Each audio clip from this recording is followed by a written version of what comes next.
cooking breakfast. So, always, egg is very important. And I think this is a Chinese chorizo.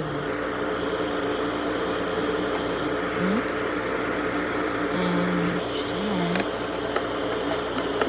the very baby gillies. Ako lang ba yung mas gusto yung ganyan? And of course, hindi na dried fish, I think. I don't know what it's called.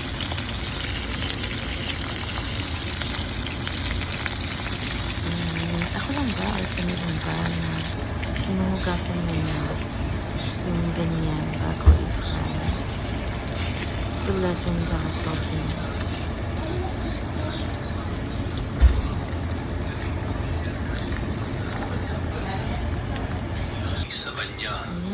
Ayan, tadyan. Medyo prepare the table already. It's my favorite. And of course, hindi mawala yung kape. I'm going to set the table.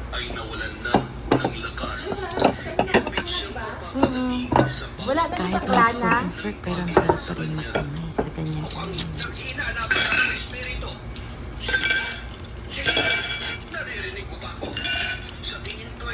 Hindi pa talaga pag kumain kasama yung family. And yung ganyan na Mama po tagin pa ka ni mama, iba-iba yung pakain niya pa runny yun. egg or cooked yolk.